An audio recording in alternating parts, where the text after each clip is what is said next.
Yo, yo, yo, yo, yo! We back once again with the True Hip Hop Podcast. It's your boy DJ Blaze, and I'm in the building with Simun Feniks. We back for episode 54. Okay. What up? Appreciate you having me on the show, bro. What's good with it? What up, Simon? What's good?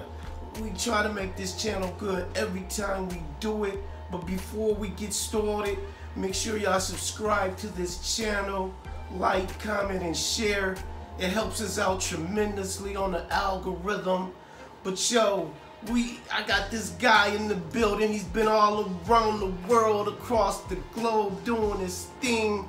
He has one of the best podcasts in the nation.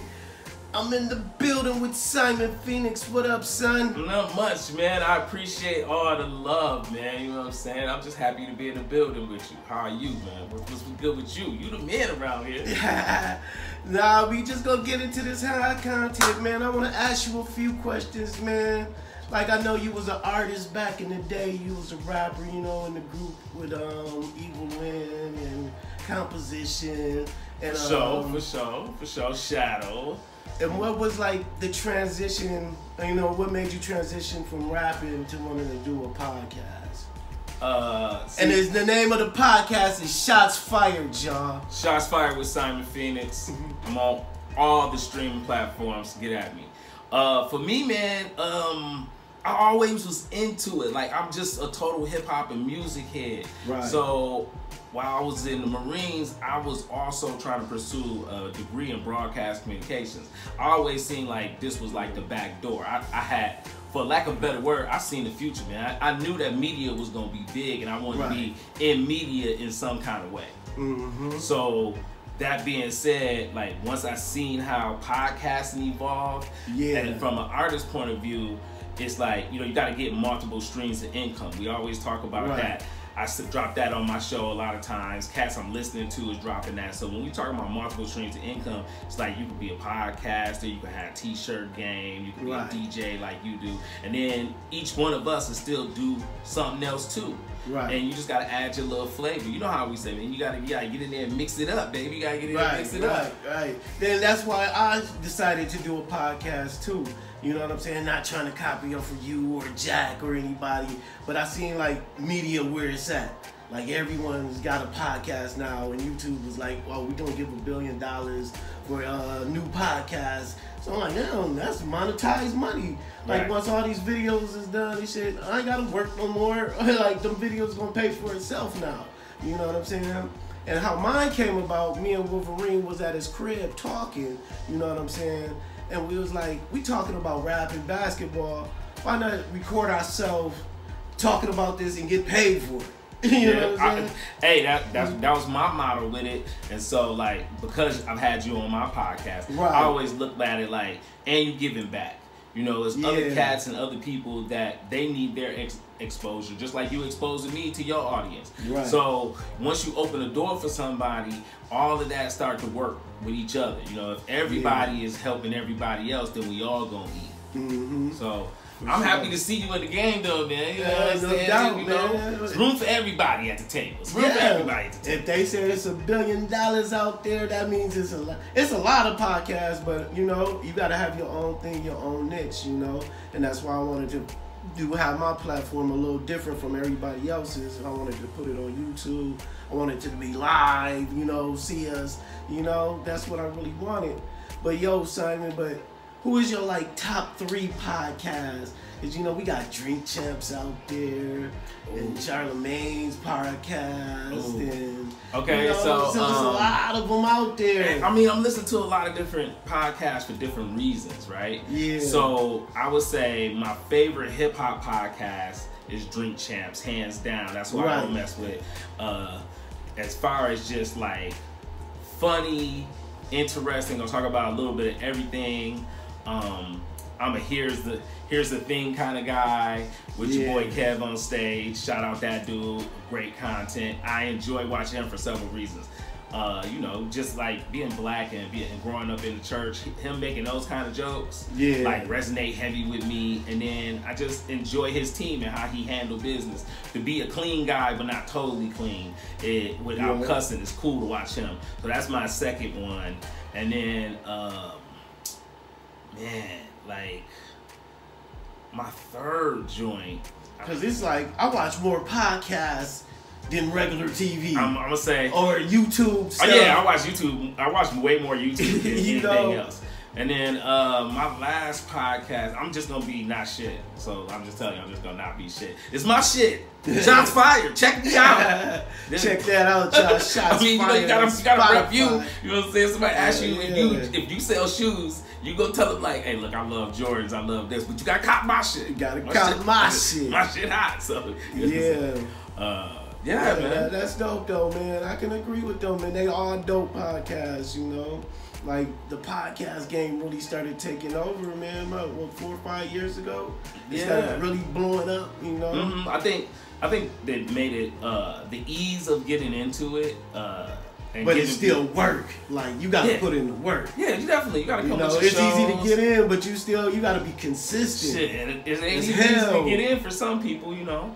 Yeah. Like you had like a open door already. You had some contacts, you had some people. Yeah. You already knew some things. You had came on my podcast, asked a bunch of questions. So you could see how things work. And then you had already dealt with YouTube from artist stuff, from having people with videos, working with other people with their videos. Right, that's a different game. Like for a cat that's sitting on the couch, he don't do none of this stuff we do. And then for him to say, hey man, I'm about to start showing you about cars. right. And that's what they were saying. You gotta have your niche. It was like you can't be talking about, oh, I'm selling cars, but you ain't never sold a car, or putting a whole bunch of different shit on your YouTube that don't make sense. They say stay in your lane, stick with one niche, and that's how you're gonna blow up. And that's what they said about that. Yeah, it just comes down to the fact that once you find your niche, and then you have to really, really work with your audience, give your audience what they need, because your audience is gonna help grow you. And then from there, it's just all about building with everybody else. That you find your community, and then you run with them. The saying is, you find your tribe, right? And you run with it. Yep, that's dope, y'all. But we got to move on to other hip-hop news, man. Yesterday, Simon in the XXL magazine, it had the hip-hop Mount Rushmore. You know, and this was a very controversial topic yesterday, man. They had Jay-Z, Biggie Smalls, and Nas, and they had one blank space. In your opinion, Simon, who should get that last spot on this Mount Rushmore of hip-hop? Oh man, this is a whole setup for me, man. I'm just gonna keep it honest. This is a setup question. Like, so going into it, you got 3 of hip hop's biggest heavy hitters, right? And they definitely was heavy hitters. You got one is the billionaire, one is the guy that didn't get to finish what he started because he's not here any longer. Rest in peace.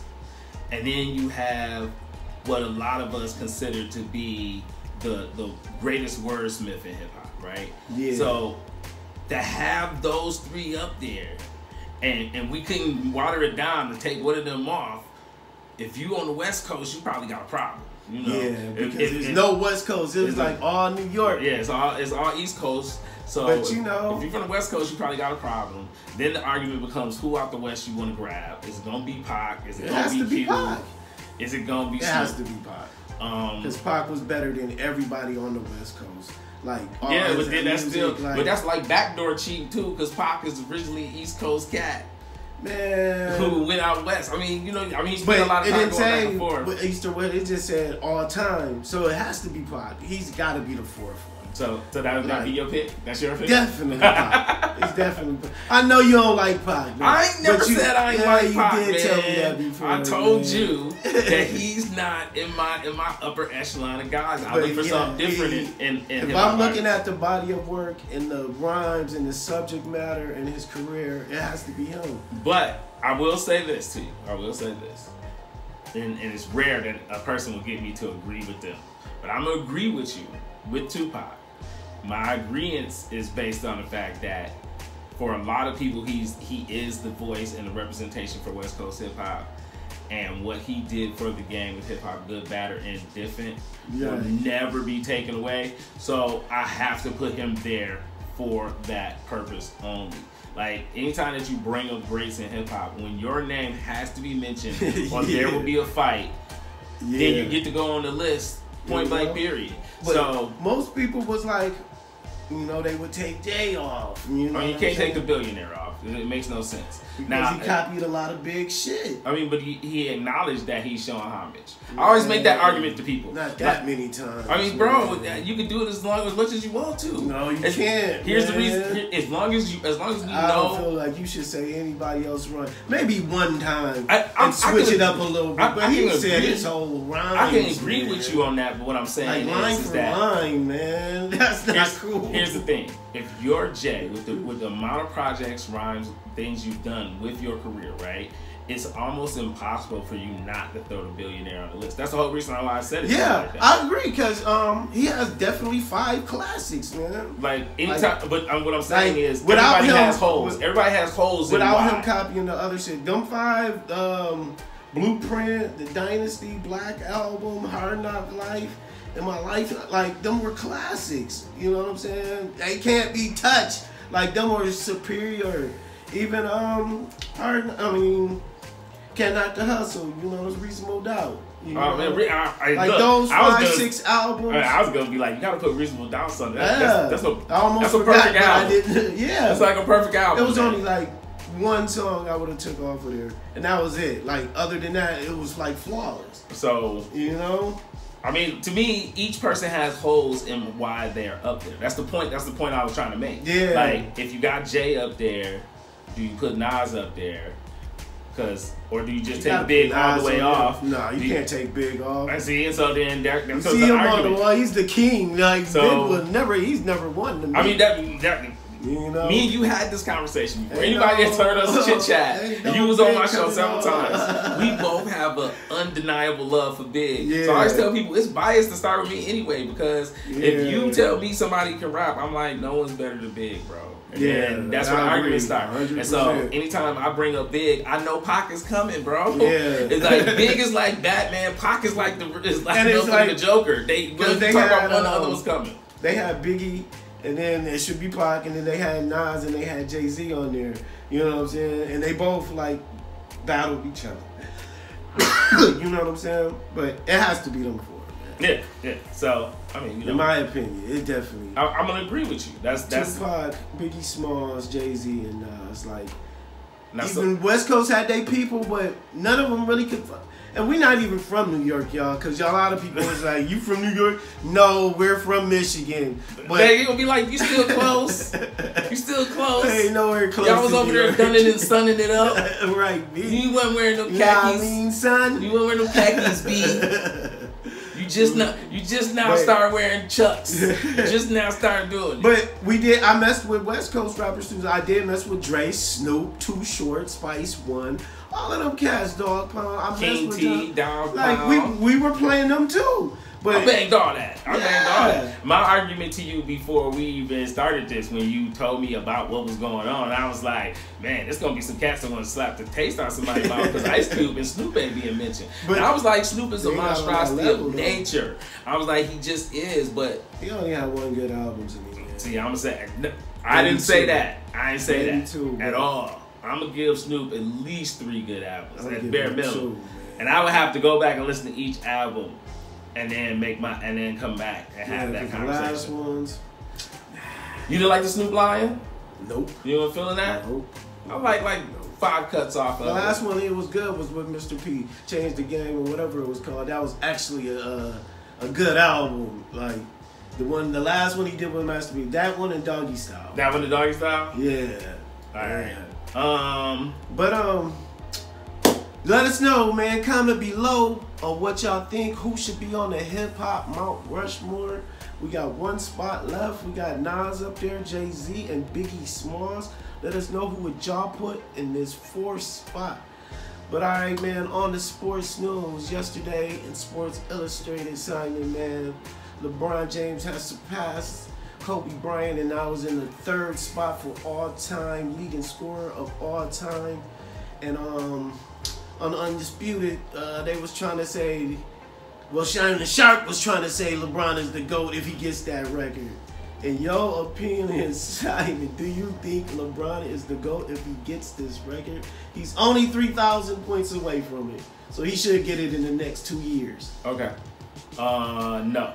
Do I need to explain why I'm saying no, or can I just be like no? You gotta explain. Why do you think?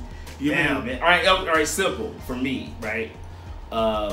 Because we live in Michigan, I'm an old nigga, so I grew up watching the Pistons and seeing them get their championships, right? Right. So witnessing Mike get to a point where he could, where they was holding him off to the point where they couldn't hold him off no longer till he became, in my eyes, the greatest guy to ever do it.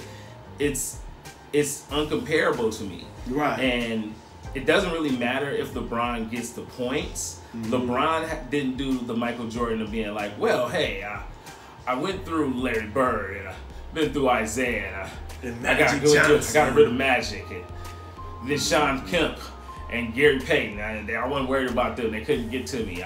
Clyde Drexler. When you start naming these levels of guys, and then you look around the league during that time, you see how many people were held off from getting rings, whether you're talking about Patrick Ewing, Charles Barkley, Reggie Miller, and you say, who stopped them? And it's that guy. It's Michael Jordan. LeBron James can't claim that same argument. Oh, no. He's not the reason why other people in his era didn't get rings, because everybody in his era that was great got rings. Right. Everybody in this era right now. And that's why I give it to Mike. And that's why I give it to Mike, man, because Michael Jordan has never lost a championship. College, NBA, Olympics, any championship this man played in, he's won it, you know? And 2 3-peats, like, who was doing that? You know what I'm saying? And then he only played 11 full seasons in Chicago.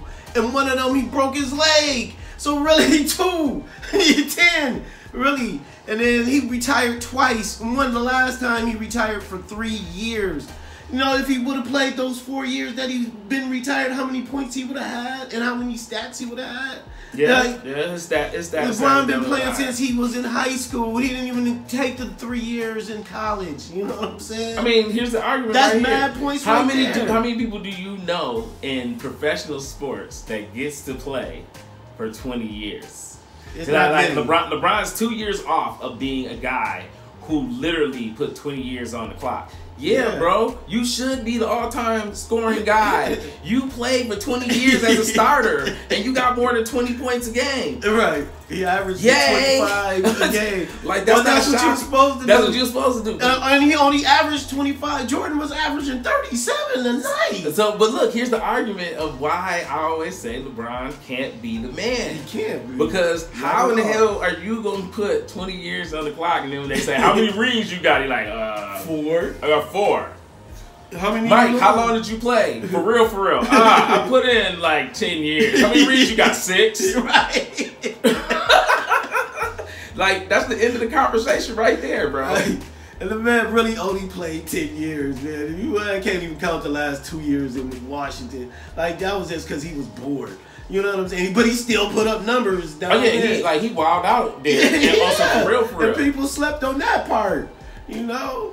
I mean, that lets you know, though, like me and you were talking about Kobe Bryant, right? Yeah. And this is the reason why I feel like LeBron's not better than Kobe. Same type of thing. LeBron does everything at the level of being like, I'm good, and I have moments of great, but I'm not spectacular. Right. And Kobe Bryant proved that he was spectacular. When you're leaving the league, when you're like, yo, I'm quitting because I can't give it to y'all like this every night. I do not want to not have kneecaps. 60-something points. And man, you put up like 65 points your last game to prove the fact that if you bump into me on the court, I give you the business. Don't think that you see me at the YMCA. Kobe was the closest thing to Jordan.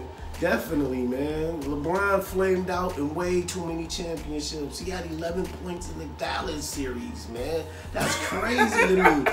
And Ray Allen saved you when you was playing San Antonio. You was crying because you missed the free throw. You know what I'm saying? These niggas saved him. Like, he always needed somebody else. I never looked at him as like the #1 leader like a Jordan. He's really a #2 because he had to play backseat to Wade. You know what I'm saying? I totally get. Like, I get that argument. Yeah, he was never really a one. He was really the second person. All right, look. I'm gonna tell you what I call him in secret circles. What's that? In secret circles, what I tell people is he's Scottie Pippen. Yeah, that's what He's absolutely right. That's no disrespect. Yes. Look, there's no disrespect to Scottie. I know what you mean, but I know what you mean by that. But he's Scottie Pippen. Yes, that's what I've always said it to people. I was like, he's either Scottie Pippen to me, or if Magic Johnson decided to play small forward, pick one and let's run with it. And they'd be like, damn, that's harsh. I'm like, bro, he needs someone else. He's never been the killer. I said, he never gives me the idea of the killer. I said, certain dudes in the league give you the idea that they're the killer. Right. They're the guy that the reason the team is doing great is because they are on their A game. So whether you're talking about Michael Jordan, whether you're talking about someone like, say, Kobe Bryant, whether you're talking about someone like, prime example, T-Mac was a killer. Yeah. Before the injury, when you think about T-Mac, you're like, man, T-Mac was doing people. He a killer. Penny Hardaway the same way, right? Yep. When you think about LeBron James, you don't think about him as being a killer. When LeBron James gets a triple-double, it's almost like, I don't even remember seeing him do all that. Right. You know what I'm saying? In comparison. Right. And so it's always like he's getting the extra points and fame based off of I'm bigger, faster, and stronger than everybody. When it comes to the clutch, I'm normally not the guy that's rising to the occasion to do the triumphant thing. Mm-hmm. Whereas a Michael Jordan would, where Scottie Pippen can get a game winner every now and then, but you're not consistently the game winner. Right. You're not looking to be like, hey, we're down 5 every time I get the ball. And that's why every time LeBron get the ball at the end of the game, he break every fucking time. He made like one time when it was against Detroit. You know what I'm saying? Like, come on, man. You ain't clutch at the end. He missed his free throws at the end of the game. You know he's 35% in the fourth quarter at the free throw line. Are you for real? Yeah. That Skip was busting about, man. Oh, my goodness, man. You know how terrible that is? He freezes up at the end of the last 2 minutes. They said Jordan got stronger the last 2 minutes of every game. You supposed to. He got stronger. LeBron got weaker. Like, his percentages is horrible. His last minute shots is horrible. I'm hurt you told me that, man. I didn't need that stat in my life, bro. I'm already a LeBron hater by most people told. You gonna give me a stat like that? That stat just says what I just said more succinctly than I've ever said in my life. Oh, bro, you whack in the clutch? Yeah. That's what your stat just said. Yeah. You whack in the clutch. Yeah. All right, well, okay. Yeah, that's why he's not the GOAT. That's why he's not the GOAT. You want to talk about something else? It's definitely MJ, man. But y'all comment below, man. Let us know, do you think LeBron James is going to be the GOAT just because he gets this scoring title? Because he's going to get it. You know, he got to play 2 years. You got 2 years left. He ain't never broke nothing serious. Yeah. All right, man. On to the shout-outs, man. I want to give a big shout-out to MC Light. It's her birthday today. Make sure y'all subscribe to Gun Rules Finest, the movement. Part 3, you know what I'm saying? Subscribe to Shots Fired Podcast. Definitely do that. You don't do nothing else with your life today, go check out Shots Fired Podcast. Make sure you subscribe to this channel. We out of here. One love. Peace.